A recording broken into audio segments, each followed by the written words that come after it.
Much like trees form the framework of your garden, the next most important thing are the garden beds. The shape, the structure, what's making them a garden bed?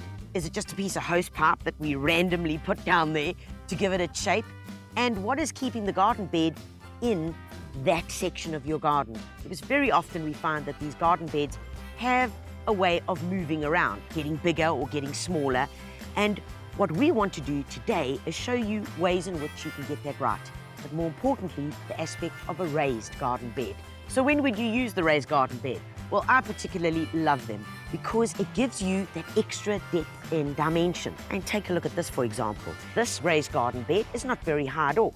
30 centimeters, used with packing dry rocks, and it just finishes it all. And the salvia looks gorgeous, just billowing over the edge. And of course, the favorite part about a raised garden bed, especially when you've got a pathway leading near it, is that you can use fragrant plants, just like this lavender. So as you're walking, you brush up against it, and there it is, that beautiful fragrance. But let's take another look at an application using the dry rock walls as well.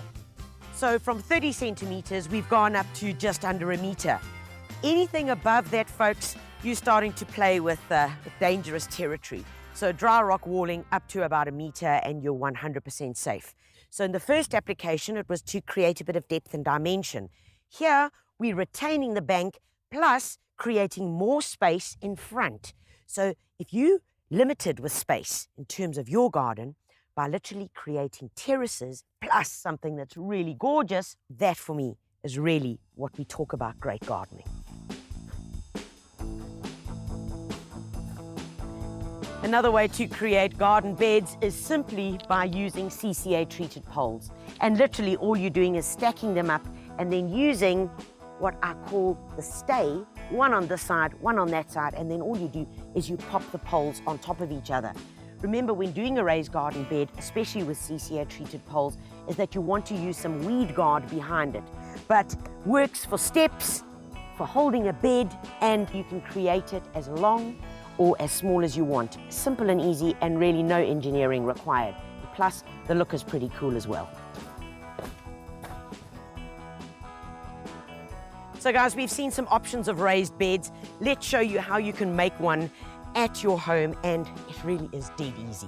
So our material that we're going to be using is literally this. It's corrugated iron. You can get it in different thicknesses, a 9 mil, a 12 mil. So depending on what kind of investment you're looking at, well, that obviously is going to decide on what thickness you're going to go for.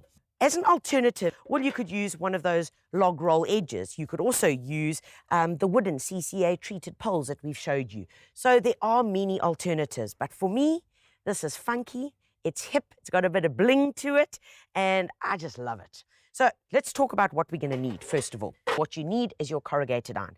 The next thing you're going to need is literally some battens, which we've had pre-cut as well. Pretty simple. That depends on the height that you're going to be having your raised beds. Preferably not something too low because you want the plants to be able to grow, hey, and be happy. Okay, so we've got 5 of those. Let's talk about cutting this, okay, because people get a bit nervous and heebie-jeebies. Okay, so if you really want to be wild, you can get an angle grinder and you can mark it and you can just go with the angle grinder. Remember, always wear some protective eyewear and preferably some gloves when you are using the angle grinder. The other alternative, which is far easier and probably a little bit safer, is to just use one of these guys, which is called a tin snips, and it's pretty easy as well. Once you've marked it, it makes a bit of a noise, but it literally just glides through here. So once we've cut that, we're going to start off by putting together our first side. So literally just put our planks out there, pop our piece of corrugated on there. I've already pre-drilled some little pilot holes through here, and we've got some little tacking screws, and all we're going to do is we're just going to put these guys together. Simple.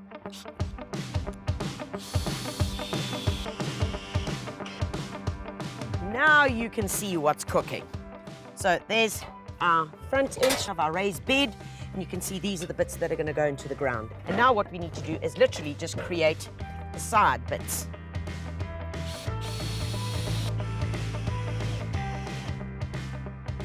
And now this is going to attach to there.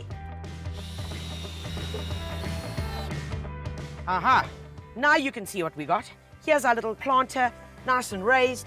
Here are your little stays. And guys, if you wanted to make this longer, you could. If you wanted to make it higher, you could. But this is a nice little contained one.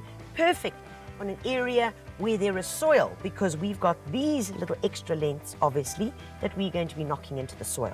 But now, let's go put it into place and get the finishing touches. All right, now folks, all we got to do is take a piece of wood and a 4-pound hammer that anything can sort out, and we literally just hammer this guy in. Cutting the bottom of the wooden stays at an angle allows it to go into the soil easier. All right, guys, now I particularly don't like the finish, so what I've done is we've got some aluminium angle iron, and what we're gonna do is use it on the edges like that, and it's gonna give you a really, really cool finish. So all we're gonna do is we're gonna take some adhesive, and you could use silicone for this, you could use No More Nails. There are many, many products in the market that you can use. We've applied it to both sides, and we simply just pop it on here. Right, guys, so our edges are on, and all that we've done is I've added a little screw in here, which is literally just holding these guys in place while they dry. Next step is to put down our weed guard. Take our piece of weed guard, and then we're gonna literally lay it on the base, and we are ready for action. Now we're gonna get our soil mixture. I'm literally just adding in some potting soil. Now, to this potting soil, I'm gonna be adding in some organic pellets, and then some bone meal, and mix that all up, and that's going to be my standard prep for my container soil over here. All right, folks, I've got this lovely plant, Alternanthera Black Knight. Get to about 30 centimeters in height, nice and spreading, great for clipping. But what I'm going to do is take this one baby, and I'm just going to put it not right up against the back, because this guy's still got to grow. So we give it a little bit of space, and then in the front, I'm using this mini petunia, or if you want its proper botanical name, it's called Calibrachoa. Lovely on the edges of gardens or in a container, because they've got this beautiful cascading habit. And that's really the look that I'm wanting. And I'm entirely happy with this. Do you see how the plants just make it pop and come to life? And I love the bling with the old-fashioned petunias. So folks, get out there and, excuse the pun, raise the standards of your garden.